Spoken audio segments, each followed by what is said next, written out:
We're live. Yay. Hi, Chris. How are you? Hi, Laurie. Good. Happy to be here. Awesome. So let me turn down the volume just a hair so we don't get that feedback. Awesome. If I still hear you. Okay. Welcome, everybody. Today we have my dear friend, Dr. Chris Miller, who specializes in, I describe as integrative medicine, has an amazing story around lupus. You guys will see her link to her Substack once I post this as well. But today we wanted to talk about Chris's specialty around the immune system and understanding what can we do on a day-to-day basis to actually improve our immune system. But before we dive into it, can you tell us a little bit about your most recent article around, the Nobel Prize and where it went this year? hmm Yeah, so I wrote a Substack article because it was very exciting, actually. On October 8th of this year, 2025, the Nobel Prize in Medicine went to three scientists who were studying the immune system, and they were studying what's called T regulator cells or T-regs. And this is the part of the immune system that actually helps calm it down and helps teach tolerance and stops an overactive immune system from becoming overactive. And so it was a really cool Nobel Prize. They learned about T-regs, how they work. And we used to think that you create tolerance in the thymus when we're infants. And then once we're become adults, we can't really do that anymore. That's what we used to think, honestly. And these scientists have proven that that's not true, that as adults, we actually can develop tolerance. So Mm. that their immune systems are overactive, as in like lupus or food sensitivities or allergies, we can actually retrain it to build tolerance to quiet it back down. And that's what the Nobel Prize was about, both in diet and lifestyle. There's stuff we can do right now for all of us, and the new treatment plans that instead of giving immunotherapy that are targeting these Treg cells, either to grow your own Tregs or to give targeted Tregs, like infuse these Tregs into the person to calm it down and put out autoimmunity. Isn't that cool? It's like new treatment modalities coming out. That's really important because those who do all the lifestyle and they still struggle, kind of like you did, right? So you went and did everything you read about that you hear people preach about your diet, your your sleep and your stress and your exercise, but you still struggled and those medications can be very, very, they can be life-saving for some folks. So to know that there's a new avenue is very exciting. But let's get back to, especially now as we're entering into the fall season and winter's, coming right around the corner, holidays, and we're going to be mixing with a lot of folks who might be bringing, well, bugs that we don't necessarily want to be exposed to, or if we do get exposed to, how is our immune system going to respond? Can you talk us a little bit through some of the things that we can do to support a really healthy immune system? Yeah, that's a great question. So, the immune system is all about balance, and that is what's important. And so, supporting the immune system to me means balancing it. So, you have to have enough cells that can um, fight. Fight viruses, fight bacteria, fight any exposures. And what that looks like is that's going to mean have a good microbiome. A well balanced microbiome is the first line of defense in your immune system, and right below that is the immune system. So making sure your immune system functions optimally, and there's a couple things that you need for that to happen. So we can start with the lifestyle factors. They are crucial to the immune system, like really crucial. So I know you and I both talk about lifestyle factors a lot, and there's a good reason it matters. So sleep balances your immune system, and it's going to optimize it. People who sleep less than 6 hours a night regularly are 30% more likely to get a cold or flu or infection. So getting quality sleep is essential. Exercise really enhances the immune system and helps it not be in an inflamed state and put it into a calmer state so it can do what it needs to do to protect you. Stress management. When we are stressed, that's when people get sick. And a lot of people know that. When I work in the ER, people come to me when they're really stressed, right? That's when break down because maybe we're not sleeping as well. The immune system is not as active. It shuts down when you're in a stress state and sympathetic, you're not sending the nerves and the supply to the parasympathetic, which is the immune system. So that shuts down when you're stressed. And so those lifestyle factors are crucial. And then certain nutrients for the immune system. So vitamin D. If your vitamin D is deficient, your immune system will not work. Your immune cells actually have receptors for vitamin D. So it's essential. And you and I both recommend to test it to know where your level is. People need different amounts of vitamin D. So you want it within, I recommend between 40 and 70. There's some data that came out, people with a level around 48 were able to fight off COVID and infections a little bit better. So a little bit Mhm. maybe some people used to recommend. Some are, and then if you get really high, it can start causing liver problems. So I kind of recommend staying in that range personally, but test your level, work with your doctor. So that's essential. And then zinc is another one for the immune cells. So really making sure your zinc is optimal. And there's some really good data that if you get exposed to a virus, especially people who are low in zinc, if you take zinc right away, like a zinc lozenge, they actually make those things, or take a little bit of zinc, that can put out the infection. And a lot of the infections, they start in your oral pharynx, in the mucosa, or in your nose. And so zinc has been shown to decrease binding in your oropharynx in your nose. So it works right away. So you want to make sure, going into flu season, I would recommend testing a level. Make sure your zinc is optimal. Make sure your vitamin D is optimal. And zinc is it's found in seafood for people who eat seafood. It's found in a lot of plant foods, beans, whole grains, nuts and seeds can have zinc. Pumpkin seeds are known to have a lot of zinc in it. But the thing with plant-based zinc is that it's also, it's bound to other compounds, and so it can be hard to absorb plant-based zinc. So if you're a plant-based eater, check your level, make sure you're absorbing the zinc you're eating, and you may or may not need a supplement. Some people do, some people can get it from food alone. So just check your levels and make sure you have enough zinc. Those are two of the nutrients. And then we talked previously about the omega-3s are important for the immune system, so that you're not in an inflamed state, so that the immune system is balanced and can do its job. So that's the third one. And the fourth one that I would say is prebiotic fibers are super important. So things like mushrooms, really, really good for the immune system. Onions, these are foods, powerful for the immune system. Leafy greens, cruciferous vegetables, and the berries, the colors. So eating foods like this, super important for the immune system. So it reminds me of Dr. Joel Furman's G bombs, right? So you have your Mhm, greens, your berries, your onions, mhm. mushrooms, and then of course Bean, your beans, seeds, and and the nuts. beans are some of the prebiotic fiber, so that is exactly the same thing. And I Perfect. add another one that's actually really been funny, but during flu season, I like to eat a little bit of seaweed. Um, And the reason is seaweed has been shown to prevent things like COVID from binding to the receptor. It's actually good for the immune system in that way. So, I love nori sheets now. I've kind of trained myself to like it. So, one sheet a day is what I have, and I'm doing it for immune support.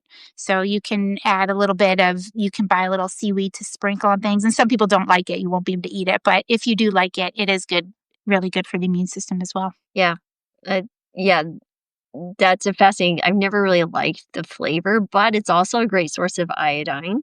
So, a lot of people have walked away from iodized salt and they're using these, natural salts, but they don't have iodine in them. So that may put you at risk for a lower iodine level, which can mess up with your thyroid, which is important. So if you're suddenly, maybe you've quote unquote cleaned up your diet and removed all salt and now your thyroid's out of whack, it might be an iodine issue, and you need to do a 24-hour urine iodine collection, urine iodine, to really understand. Just getting a spot in the blood is not going to be very helpful because it'll fluctuate, moment to And day to day. reason one nori sheet, usually one nori sheet has like 40 to 50 micrograms of iodine, so it's not that much either. It's Yeah. also not, you also don't wanna do a ton of seaweed. Like, if people were putting kelp into their beans or something, or a soup, and their levels were off the chart high, iodine's one of those things. You don't want too low and you don't want too high. It's got a therapeutic window, so Yep. a nori sheet usually won't put people too high, or, Yep. uh that's why you can work that in. I do it a couple days a week for my immune system to keep it. Perfect. Yeah, because you need around 150 micrograms per day. So if you are taking an iodine supplement, please do not take more than that. I've seen some pretty wild supplements that people are taking.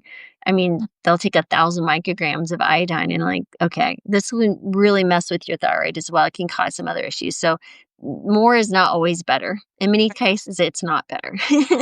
It's like, and it's talking about this balance you described, right? This immune balance, right?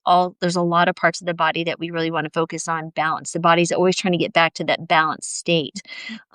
So we've talked about nutrients and supplements, sleep, Can we talk a little bit more about what's happening in sleep? Like, what can we do to improve our sleep if we're struggling?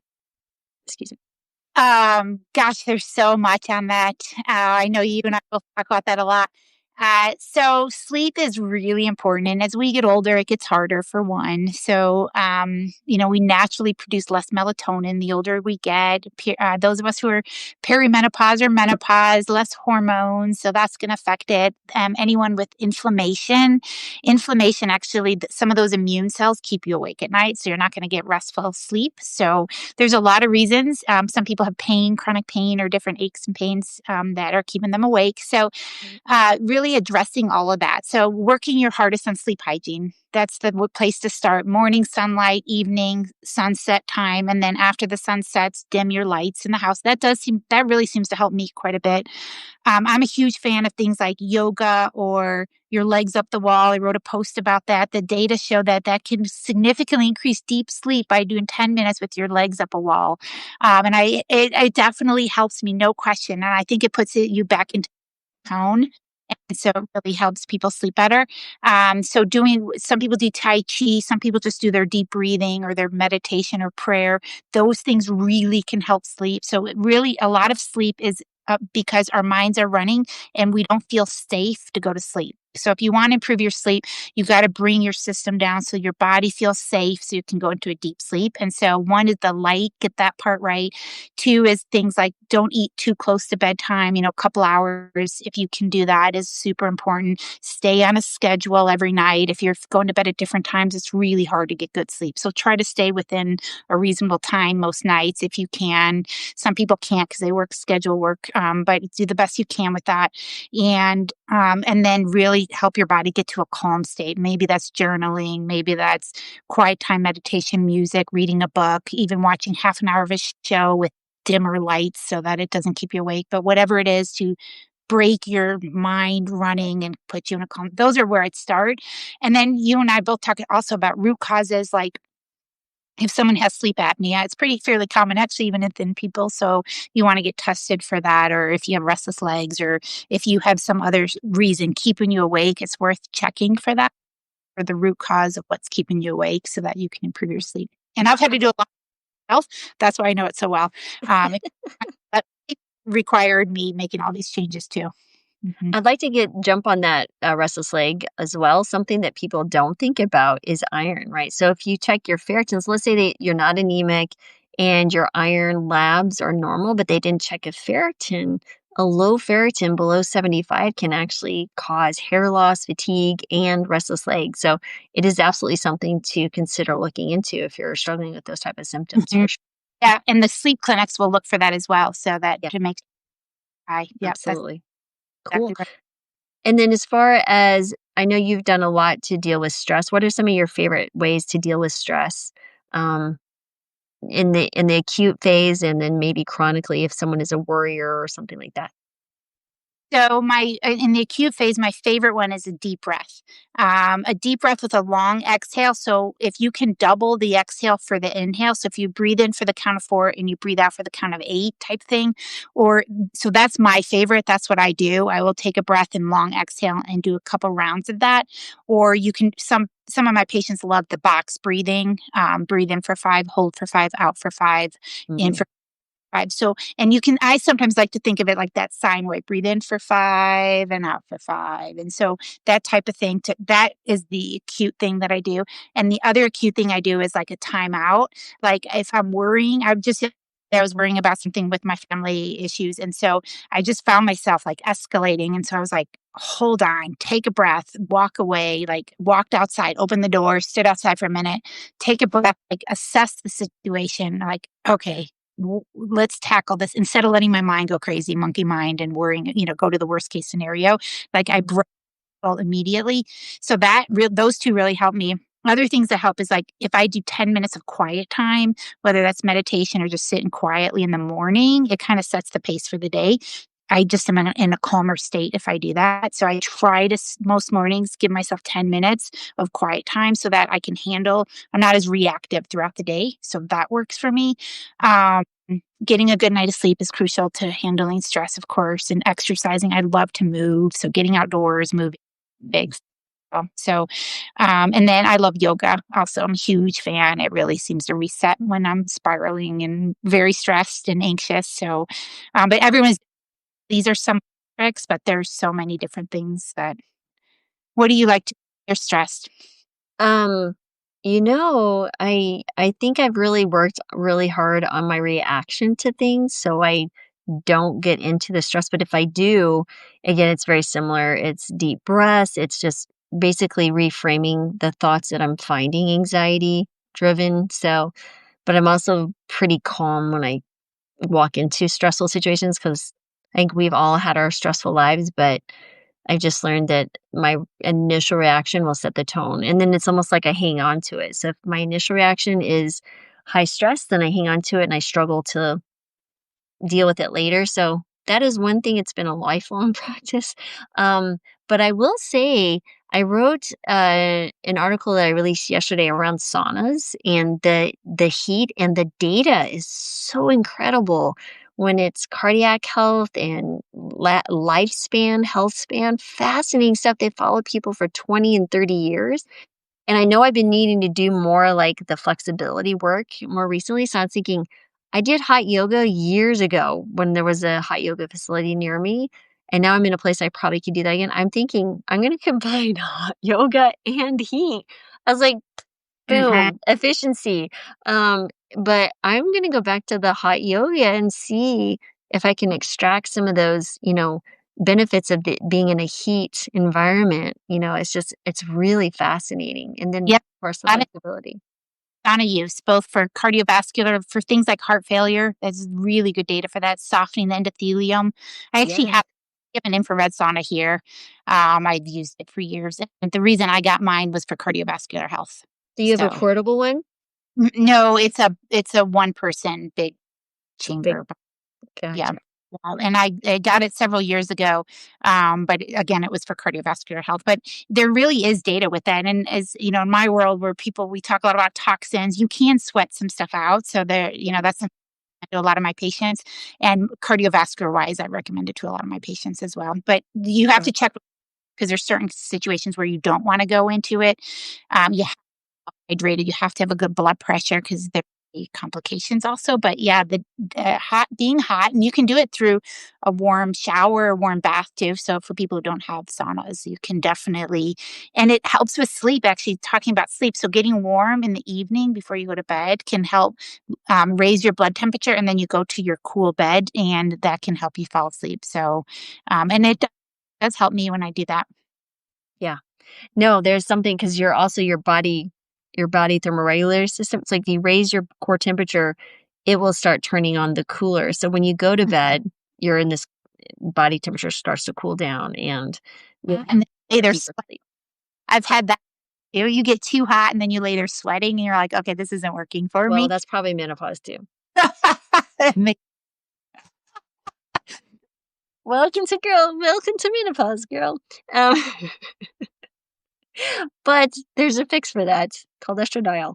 Anyway, well, there's so much more we could talk about. So really, the stress and those fundamental nutrients, vitamin D, omegas, zinc, those things, keep in mind, get tested, test, don't guess.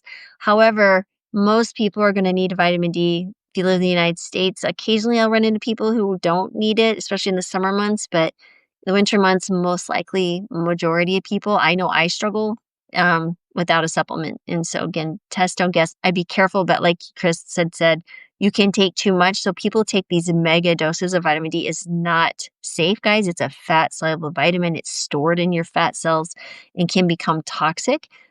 So that, you mentioned 40 to 70. It's like, let's shoot for 40 to 60. There's a sweet spot here that we really see some improvement.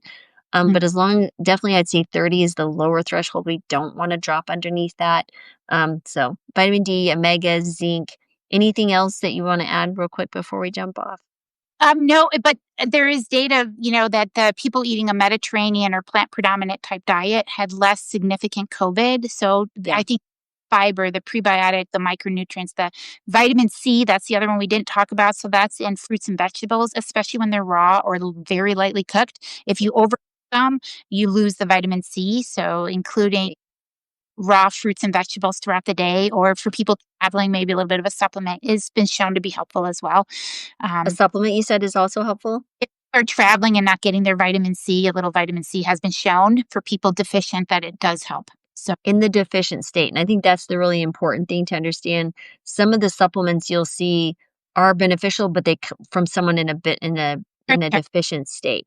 yeah. Right. And make any assumption, people are coming from all different states, um, are traveling or not eating as well, then they may benefit at that time. Or if you're well and you're able to eat all your fresh fruits and vegetables, you probably don't need it. But if you're traveling or you're not, your diet's not, as good as you'd Not want. sleeping well, Right. Those then it can be helpful, but you don't want to be deficient in vitamin C during the winter months. It what it does is it right away rapidly annihilates if you so you do want your vitamin C on board. it annihilates what? I'm sorry, I Your lost. bacteria. So Ah. you mhm. Very important. One other trick you can do is gargling with salt water, when you're traveling, before you travel, after you travel, because like you mentioned, that those viruses, they tend to hang out here in the back of the throat. Gargling will help disrupt their ability to hang on. So gargling, especially if you're not getting good sleep, you're crossing time zones, things like that. You're stressed out because Uncle Barry's sitting at the Thanksgiving table giving you a hard time about whatever that might be. You're seeing people you tolerate in small doses once a year. Do everything you can to support that immune system. And we're probably not eating as healthy as we should because, grandma, great grandma is bringing over her special pecan pie. I would eat it as well. So I'm just throwing that out there. So do everything you can to support yourself during this season. Plus, travels, if you're going to be through the airport with our current situation, is going to be more stressful.